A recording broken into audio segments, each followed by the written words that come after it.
ರಹಸ್ಯ ಒಪ್ಪಂದ ಎಲ್ಲ ಈ ರೀತಿ ರಹಸ್ಯ ಜಾಗದಲ್ಲೇ ನಡಿಬೇಕು. ಅದಕ್ಕೆ ನಿನ್ನ ಹೆಂಡತಿ ಇಲ್ಲಿಗೆ ಬರ್ತಾಳೆ, ಇಲ್ಲೇ ಹೇಳ್ಸು. ನನ್ನ ಹೆಂಡತಿ ಇಲ್ಲಿಗೆ ಯಾಕೆ ಬರ್ತಾಳೆ? ಬರ್ತಾಳೆ. ಪಾರಿವಾಳ ಹತ್ರ ಸಂದೇಶ ಕಳಿಸಿದ್ರು ಗಂಡ ಎಲ್ಲೇ ಇದ್ರು ಹುಡ್ಕೊಂಡು ಹೆಂಡತಿ ಬರೋದು ಧರ್ಮ.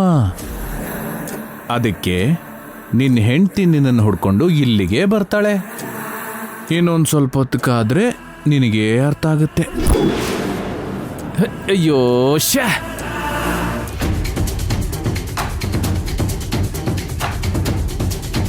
ಅರ್ರೆ ಹೇ, ಅಲ್ಲಿ ನೋಡಿ ಬಂದ್ಬಿಟ್ಲು ನಾರಾಯಣಮ್ಮ. ನಾರಾಯಣಮ್ಮ, ಓ ನಾರಾಯಣಮ್ಮ, ಬಾ ಬಾ ಬಾ ಬಾ ಬಾ ಬಾ. ಇಲ್ಲಿ ನೋಡಿ ನಿನ್ ಗಂಡ ಇಲ್ಲೇ ಇದ್ದಾನೆ, ಬಾ.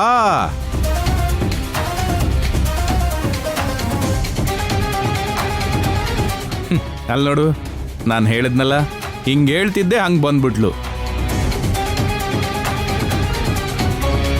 ಏಯ್, ಆ ನಾರಾಯಣಮ್ಮ ಬರ್ತಿದ್ದಾಳೆ. ಬಂದ್ಮೇಲೆ ಇಬ್ರು ಸೇರಿಸಿ ಮುಗಿಸ್ಬಿಡಿ. ಇದು ಮೋಸ, ಅನ್ಯಾಯ, ಪಾಪ ಕಣ್ರಿ. ನನ್ನ ಹೆಂಡತಿ ನಿಮ್ಮಂತ ದುಷ್ಟರನ್ನ ನಂಬ್ಕೊಂಡು ಬಂದ್ಲಲ್ಲ. ಮಾತಿನ ಮೇಲೆ ನಿಲ್ಲೋದಕ್ಕೆ ನಾವೆಲ್ಲರೂ ಮಹಾನ್ ಭಾವರಲ್ಲ, ಮಾಮೂಲಿ ಮನುಷ್ಯರು. ನಿಮಗೆ ಸಮಯ ಬಂದಾಗ ನೀವು, ನಮಗೆ ಸಮಯ ಬಂದಾಗ ನಾವು ಮಾತು ತಪ್ತೀವಲ್ಲ. ಇಲ್ಲಿ ನೋಡು, ಈಗ ನನಗೆ ಸಮಯ ಬಂದಿದೆ, ನಾನು ಮಾತು ತಪ್ತೀನಿ ಅಂತ ಅರ್ಥ. ಬಾ ಬಾ ಬಾ ಬಾ ಬಾ ಬಾ ಬಾ ಬಾ ಬಾ ಬಾ. ನಾರಾಯಣಮ್ಮ, ಏನು ಅಂದ್ರೆ ಯಜಮಾನ್ರೆ, ನೀವ್ ಹೇಳ್ಕೊಟ್ಟ ಹಾಗೆ ಮಹಾದೇವಿ ಅಮ್ಮವ್ರಿಗೆ ಸುಳ್ಳು ಹೇಳಿದ್ದೀನಿ. ನಿಮ್ ಮಗಳನ್ನೇ ರಾಜಮಹಲ್ಗೆ ವಾರಸ್ದಾರಳು ಅಂತ ನಂಬಿಸಿದ್ದೀನಿ. ನಿಮ್ಮಿಂದ ದೂರ ಇದೀವಿ, ಹೀಗೆ ಹೀಗೆ ನಿಮ್ಮಿಂದ ದೂರನೇ ಇರ್ತೀವಿ. ನಮ್ಮನ್ನ ಬಿಟ್ಬೇಡಿ, ನಿಮ್ಗೆ ನಿಮ್ಮ ಕೈ ಮುಗಿತೀನಿ. ನಾರಾಯಣಮ್ಮ, ಈ ಭೂಮಿ ಮೇಲೆ ಯಾರನ್ನ ಬೇಕಾದರೂ ನಂಬೋದು, ಮನುಷ್ಯರನ್ನ ಮಾತ್ರ ನಂಬಾರ್ದು. ನಮ್ಮ ಫ್ಯಾಮಿಲಿ ಕ್ಷೇಮವಾಗಿರ್ಬೇಕು ಅಂದ್ರೆ ನಿಮ್ಮ ಫ್ಯಾಮಿಲಿ ಈ ಭೂಮಿ ಮೇಲೆ ಇರಲೇಬಾರ್ದು. ಮಾತು ತಪ್ತಾ ಇರೋದಕ್ಕೆ ನನ್ನನ್ನು ಕ್ಷಮಿಸು. ಏಯ್, ಕೆಲಸ ಮುಗಿಸಿ ಕಾಲ್ ಮಾಡಿ. ಯಜಮಾನ್ರೆ, ಯಜಮಾನ್ರೆ, ಅಗ್ನಿದೇವ್ ಅವರೇ, ಅಗ್ನಿದೇವ್ ಅವರೇ, ಯಜಮಾನ್ರೆ, ಅಗ್ನಿದೇವ್ ಅವರೇ, ನನ್ನ ಮಾತು ಕೇಳಿ.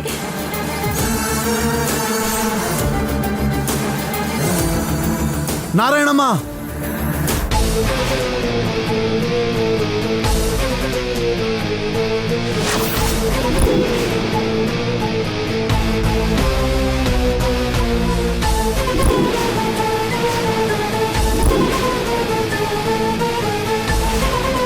ಏನಂದ್ರೆ ಓಡಗಡೆ ಬನ್ರಿ.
ವಕೀಲ್ ಸಾಹೇಬ್ರೆ, ಮೂಕ ಮನ್ಸು ಮೂಗ ಮನುಷ್ಯರ ಜೊತೆ ಪ್ರಯಾಣ ತುಂಬಾ ಕಷ್ಟ ಆಗ್ತಾ ಇದೆ.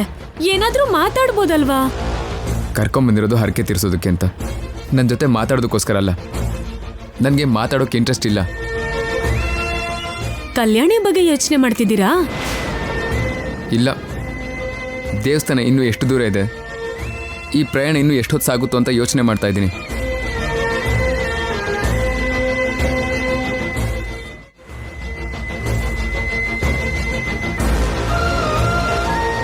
ವಕೀಲ್ ಸಾಹೇಬ್ರೆ, ಒಂದ್ ನಿಮಿಷ ಕಾರ್ ನಿಲ್ಸಿ.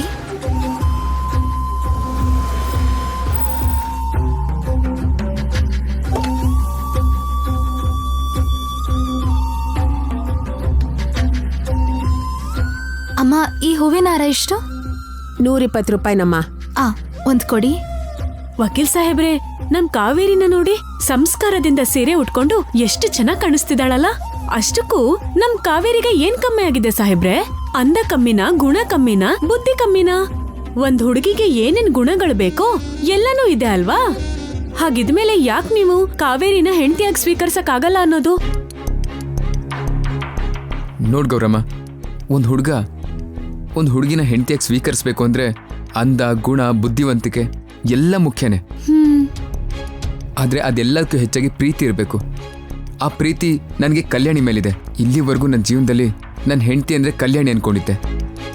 ಆ ವಿಚಾರ ಮನಸ್ಸಲ್ಲಿ ಬೇರೂರಿದೆ. ಹಾಗಿರ್ಬೇಕಾದ್ರೆ ಕಾವೇರಿನ ಹೇಗೆ ಒಪ್ಕೊಳ್ಳಿ ನಾನು? ಅಮ್ಮ, ಮಲ್ಲಿಗೆ ಹೂ ಬೇಡವಾ?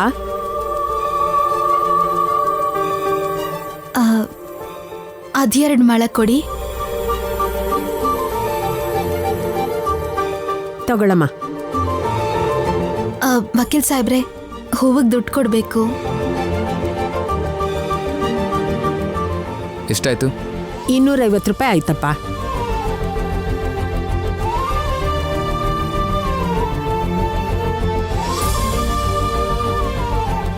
ನೋಡಪ್ಪ, ಹೊಸ್ದಾಗ್ ಮದ್ವೆ ಆಗಿದ್ದೀರಾ, ರಾಮ ಸೀತೆ ತರ ಮುದ್ದಾಗ್ ಕಾಣ್ತಾ ಇದ್ದೀರಾ. ಮನೆಗೋದ್ಮೇಲೆ ದೃಷ್ಟಿ ತೆಗೆಸ್ಕೊಳ್ರಪ್ಪ. ನನ್ ದೃಷ್ಟಿನೇ ತಗೊಳತ್ತೋ ಏನೋ.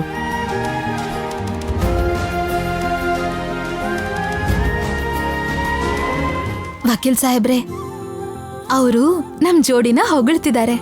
ಆ ಹೊಗಳಿಕೆಗೆ ದುಡ್ಡು ಕೊಡೋ ಅವಶ್ಯಕತೆ ಇಲ್ಲ. ಸ್ವಲ್ಪ ಆದ್ರೂ ನಗ್ಬೇಕು. ಇಬ್ರು ಹೀಗೆ ಇದ್ರೆ ಚೆನ್ನಾಗಿರಲ್ಲಮ್ಮ.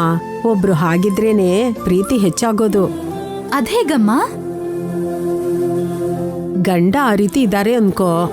ನನ್ ಗಂಡ ಯಾಕೆ ಈ ರೀತಿ ಇದ್ದಾರೆ? ಏನಾದ್ರೂ ಸಮಸ್ಯೆ ಇದೆಯಾ? ನನ್ನ ಹತ್ರ ಹೇಳ್ಕೊಳಕ್ ಏನಾದ್ರೂ ಸಂಕೋಚ ಇದೆಯಾ ಅನ್ಕೊಂಡು ಅವ್ರ ಬಗ್ಗೆ ಯೋಚನೆ ಮಾಡೋಕೆ ಶುರು ಮಾಡ್ತೀಯ. ನಿನ್ ಗಂಡನ ಬಗ್ಗೆ ನೀನ್ ಯೋಚನೆ ಮಾಡೋದು ಕೂಡ ಪ್ರೀತಿನೇ ಅಲ್ವಾ?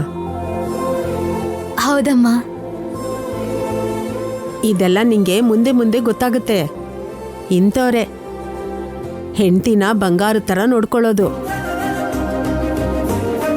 ನೀವಿಬ್ರು 100 ಕಾಲ ಸುಖವಾಗಿರ್ಬೇಕು.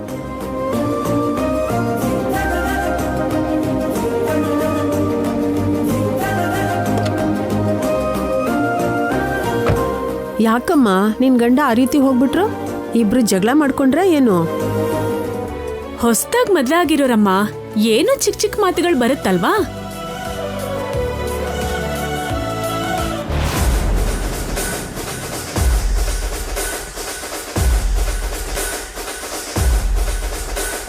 ಮಲ್ಗೆ ಹೂ ಹಿಡ್ಕೊಂಡು ನಿಂತಿದ್ಯಲ್ಲ, ಇಂಥವ್ರನ್ನೆಲ್ಲ ಸುಮ್ನೆ ಬಿಡಬಾರ್ದು. ಇವನನ್ನ ಇರು ಕಾವೇರಿ, ಸುಮ್ನೆ ಇರು.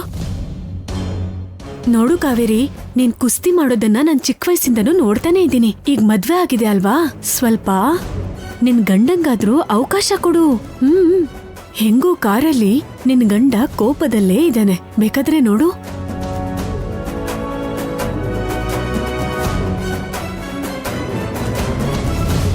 ತಲೆಗೆ ಮಲ್ಗೆ ಹೂ ಮುಡ್ಸು ಅಂತೀಯ? ಮುಡಿಸ್ತೀನಿ, ಕೊಡಿ. ಏನೋ ಕುಡ್ಕ, ಏನೋ ನಿನ್ ಗಲಾಟೆ, ಹೋಗ ಕಡೆ. ಸುಮ್ನೆ ರಾಮ. ನಾನ್ ಹೇಳ್ದೆ ತಾನೆ, ಯಾವ ಗಂಡಂಗಾದ್ರೂ ಹೆಂಡ್ತಿನ್ ಚುಡಾಯಿಸಿದ್ರೆ ಕೋಪ ಹೀಗೆ ಬರುತ್ತೆ ನೋಡು.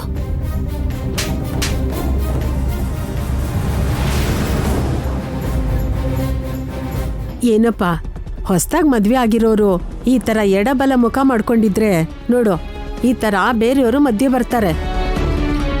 ಅಂತವ್ರೆಲ್ಲ ಬರಬಾರ್ದು ಅಂದ್ರೆ ನೀನ್ ಹೆಂಡತಿ ತಗೊಂಡಿರೋ ಹೂನ ನೀನೇ ಕೈಯಾರೆ ಮುಡ್ಸಪ್ಪ.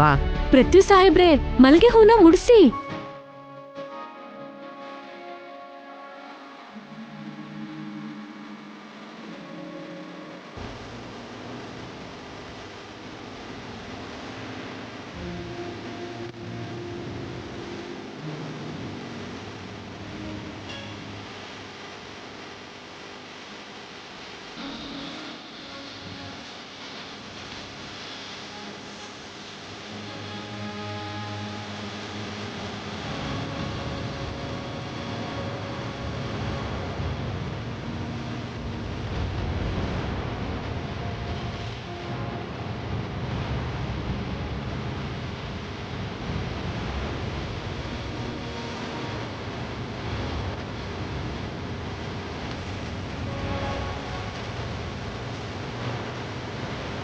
ಗಂಡ ಪಕ್ಕದಲ್ಲಿದ್ರೆ ಯಾವ ಹೆಂಡತಿಗಾದ್ರೂ ಧೈರ್ಯ ಬರುತ್ತೆ.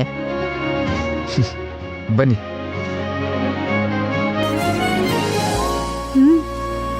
ಅಮ್ಮ ಚಿಲ್ರೆ. ಪರವಾಗಿಲ್ಲ, ನೀವೇ ಇಟ್ಕೊಳ್ಳಿ. ಆಯ್ತಮ್ಮ. ಬಾ.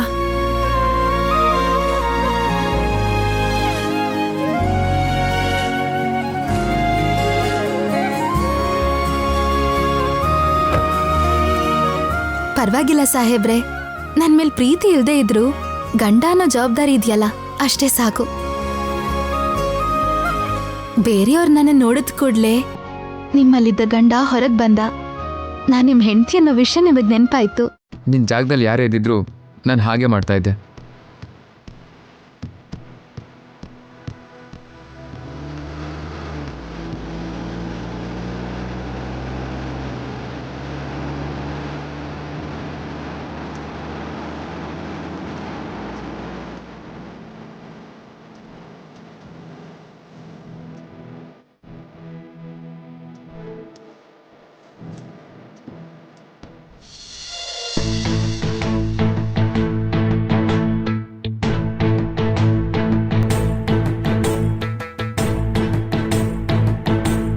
ಏನಮ್ಮ ಕಾವೇರಿ, ಚೆನ್ನಾಗಿದ್ಯಾ? ಚೆನ್ನಾಗಿದ್ದೀನಿ ಪುರೋಹಿತ್ರೆ. ಏನು ಹರಕೆ ತೀರ್ಸೋಕ್ ಬಂದಿದ್ಯಾ? ಹೌದು ಪುರೋಹಿತ್ರೆ.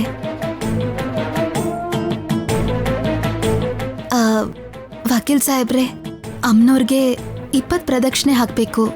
ಅದು ಕೂಡ ಒಬ್ರ ಕೈ ಒಬ್ರು ಹಿಡ್ಕೊಂಡ್ ಮಾಡ್ಬೇಕು.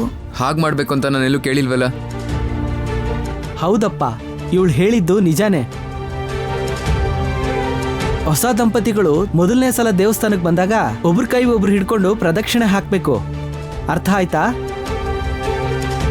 ಹಿಡ್ಕೊಳ್ಳಿ ಸಾಹೇಬ್ರೆ, ಅಮ್ಮನವ್ರು ಇರ್ಬೇಕಾದ್ರೆ ಯಾಕೆ ಭಯ ಪಡ್ತಿದ್ದೀರಾ? ಎಲ್ಲ ಆ ತಾಯಿನೇ ನೋಡ್ಕೋತಾಳೆ.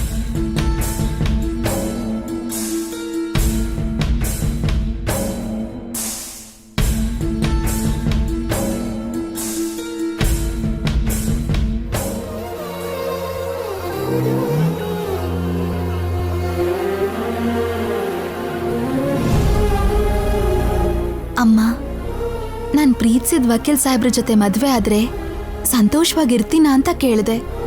ಅದಕ್ಕೆ ನೀನು ಆಶೀರ್ವಾದ ಮಾಡ್ದೆ. ಅದಾದ್ಮೇಲೆ ವಕೀಲ್ ಸಾಹೇಬ್ರಿಗಿರೋ ಪ್ರಾಣ ಗಂಡಾಂತರದಿಂದ ತಪ್ಸು ಅಂತ ಕೇಳ್ಕೊಂಡೆ. ಮತ್ತೆ ಆಶೀರ್ವಾದ ಮಾಡ್ದೆ. ನೀನ್ ನಿಜವಾಗ್ಲೂ ಮಹಿಮೆ ಇರುವಂತ ದೇವತೆನೆ. ನಿನ್ನ ಹತ್ರ ಹೇಳ್ದ ಹಾಗೆ ಬಂದು ಹರಕೆ ತೀರಿಸ್ತಾ ಇದ್ದೀನಿ. ಆದ್ರೆ ವಕೀಲ್ ಸಾಹೇಬ್ರ ಮನ್ಸಲ್ಲಿ ಕಲ್ಯಾಣಿ ಇದ್ದಾಳೆ. ಆ ಕಲ್ಯಾಣಿನ ಪೂರ್ತಿಯಾಗಿ ಮರ್ತು ಹೋಗಿ ಅವ್ರ ಮನ್ಸಲ್ಲಿ ಒಂದ್ ಚಿಕ್ಕ ಜಾಗ ಸಂಪಾದಿಸ್ಬೇಕು ಅನ್ಕೊಂಡಿದೀನಿ.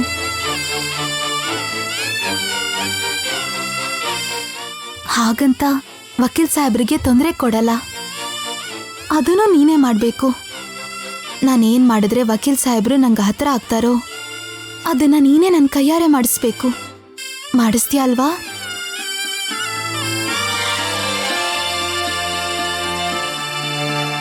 ಅಮ್ಮ, ನನ್ ಗಂಡನೂ ಕೂಡ ನನ್ನ ಹೆಂಡತಿಯಾಗಿ ಸ್ವೀಕರಿಸಿದ್ರೆ ನಾನು ಅವ್ರನ್ನ ಕರ್ಕೊಂಡು ಬಂದು ಪ್ರದಕ್ಷಿಣೆ ಹಾಕಿ ಹರಕೆ ತೀರಿಸ್ಕೊತೀನಮ್ಮ.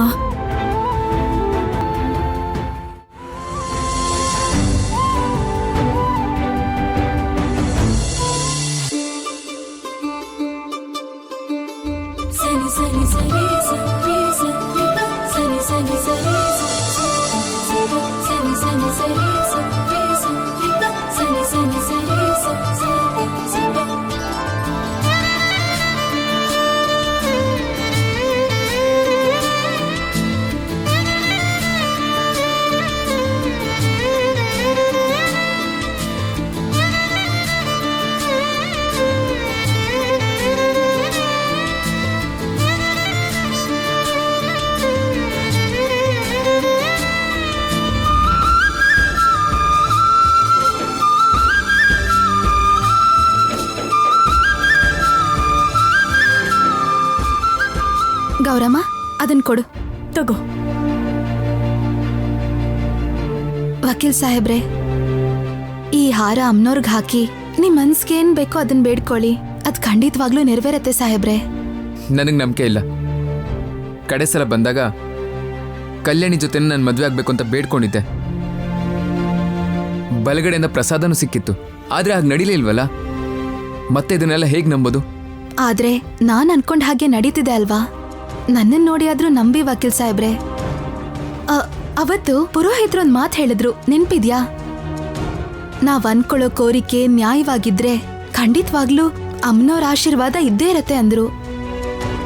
ಅಂದ್ರೆ ನೀವ್ ಅನ್ಕೊಂಡಿರೋ ಕೋರಿಕೆಯಲ್ಲಿ ನಿಜವಾಗ್ಲೂ ನ್ಯಾಯ ಇಲ್ವೇನೋ? ನನ್ನ ಆಸೆಗಳು ನ್ಯಾಯವಾಗಿರ್ಲಿಲ್ವಾ? ಈ ಲೋಕದಲ್ಲಿ ನನ್ನಂಥ ಪ್ರೇಮಿ ಸಿಗೋದೇ ಇಲ್ಲ. ನನಗೆ ಬುದ್ಧಿ ಬಂದಾಗಿಂದನೂ ನಾನು ಪ್ರೀತಿಸಿದ್ದು ಕಲ್ಯಾಣಿನೇ. ಅವಳ ಬಗ್ಗೆನೇ ಕನ್ಸ್ಕೊಂಡಿದ್ದೆ ನಾನು. ಅವಳಿಗೋಸ್ಕರ ನಾನು ಪೂಜೆಗಳನ್ನ ಮಾಡಿದ್ದೆ, ಕನ್ಸು ಕಟ್ಕೊಂಡಿದ್ದೆ. ಮದುವೆ ಅಂತ ಆದರೆ ಕಲ್ಯಾಣಿ ಜೊತೆನೇ ಆಗಬೇಕು, ಅವಳ ಜೊತೆನೇ ಬದುಕಬೇಕು ಅಂತ ಪ್ರೀತಿಸಿದ್ದೆ ನಾನು. ನನ್ನ ಪ್ರೀತಿಲಿ ನ್ಯಾಯ ಇರಲಿಲ್ವಾ? ನನ್ನ ಪ್ರೀತಿ ಪವಿತ್ರವಾದ್ದಲ್ವಾ? ಆದರೂ ಆ ತಾಯಿ ಯಾಕೆ ನನಗೆ ಅನುಗ್ರಹಿಸಲಿಲ್ಲ? ಕೆಲವೊಂದು ವಿಷಯಗಳಿಗೆ ಮನುಷ್ಯರ ಹತ್ರ ಅದಕ್ಕೆ ಉತ್ತರ ಇರಲ್ಲ ವಕೀಲ್ ಸಾಹೇಬ್ರೆ. ಸಮಯನೇ ಅದಕ್ಕೆ ಉತ್ತರ ಹೇಳತ್ತೆ. ಈ ಸಲ ಅಮ್ಮನವ್ರ ಹತ್ರ ಏನಾದ್ರೂ ಕೇಳ್ಕೊಳ್ಳಿ ವಕೀಲ್ ಸಾಹೇಬ್ರೆ. ಅದೇನಾದ್ರೂ ನ್ಯಾಯವಾಗಿದ್ರೆ ಖಂಡಿತವಾಗ್ಲೂ ನೆರವೇರುತ್ತೆ. ತಗೊಳ್ಳಿ.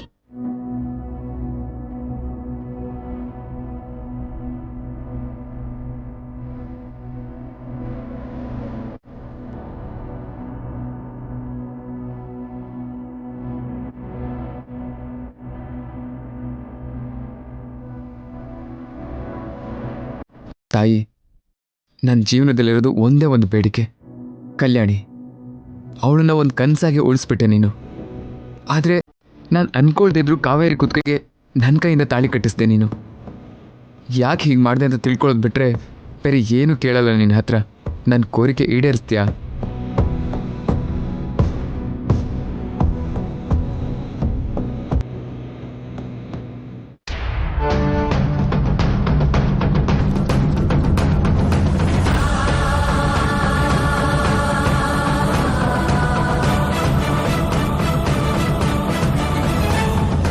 ತಗೊಳ್ಳಿ, ನಿಮ್ಮ ಕೋರಿಕೆ ಈಡೇರುತ್ತೆ. ತಗೊಳಪ್ಪ, ಖಂಡಿತ ನಿನ್ನ ಕೋರಿಕೆ ನೆರವೇರುತ್ತೆ. ತಗೋ.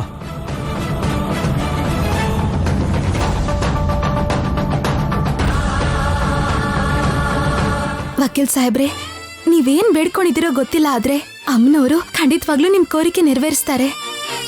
ಆವಾಗಲೂ ಹೀಗೆ ಅನ್ಕೊಂಡಿದ್ದೆ. ನೋಡೋಣ ಈ ತಾಯಿ ಮಹಿಮೆ ಏನು ಅಂತ.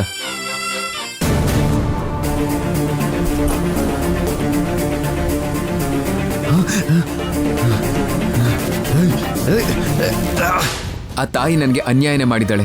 ನನ್ನ ಕಲ್ಯಾಣಿನ ನನಗೆ ಸಿಗದೆ ಇರೋ ಹಾಗೆ ಮಾಡಿದ್ದಾಳೆ. ಕಲ್ಯಾಣಿ ಜೊತೆ ಬಂದು ಹರಕೆ ತೀರಿಸ್ಕೋಬೇಕು ಅಂದ್ಕೊಂಡೆ, ಆದರೆ ಇಲ್ಲೋಡು ನಿನ್ನ ಜೊತೆ ಬಂದು ಹರಕೆ ತೀರಿಸೋ ಹಾಗೆ ಮಾಡಿದ್ಲು ಅವಳು. ಇದು ನನ್ನ ಹರಕೆ ಅಲ್ಲ, ನಿನ್ನ ಹರಕೆ. ಇಟ್ಕೋ.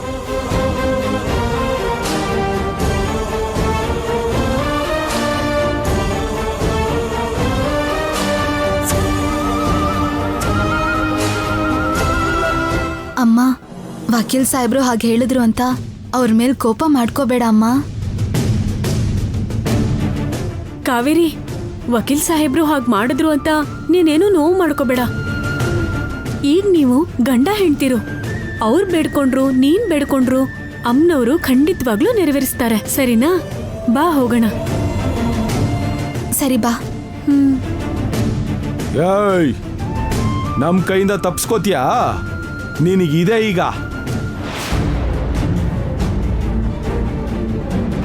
ಬಿಡ್ರೋ. ಗೌರಮ್ಮ, ಅಲ್ಲಿನೋ ಜಗಳ ನಡೀತಿದೆ, ಒಂದ್ ನಿಮಿಷ ಇಟ್ಕೋ. ಏಯ್, ಬಿಡ್ರೋ. ಬಿಡೋ. ಏಯ್, ನಿನ್ ಕತೆ ಇವತ್ತು ಮುಗಿಸ್ತೀನಿ. ಏಯ್,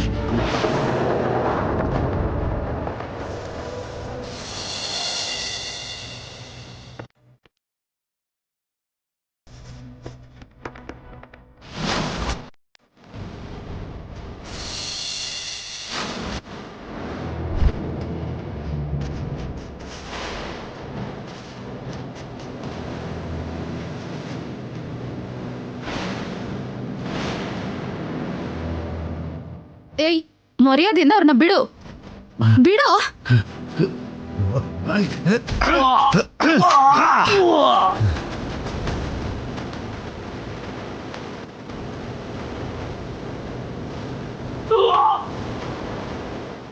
ಹೇ ಗೌರಮ್ಮ, ನಾನಲ್ಲಿ ಕಾರ್ ಹತ್ರ ಕಾಯ್ತಾ ಇದ್ರೆ ನೀವು ಇಲ್ಲಿ ಏನು ಮಾಡ್ತಾ ಇದ್ದೀರಾ? ಅದು ಅಷ್ಟಕ್ಕೂ ಕಾವೇರಿಯಲ್ಲಿ ಅಲ್ಲಿ ನೋಡಿ, ಅಲ್ಲಿದ್ದಾಳೆ ಸಾಹೇಬ್ರೆ.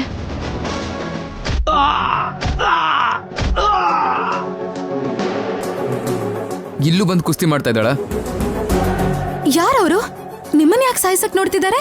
ಇವಾಗ ನಾನು ಅದನ್ನ ಹೇಳೋವಂಥ ಪರಿಸ್ಥಿತಿಲಿ ಇಲ್ಲಮ್ಮ. ನನ್ನನ್ನು ಕಾಪಾಡಿದಕ್ಕೆ ನಾನು ಯಾವಾಗಲೂ ನಿನಗೆ ಋಣಿಯಾಗಿರ್ತೀನಿ. ನಾನು ಬರ್ತೀನಮ್ಮ.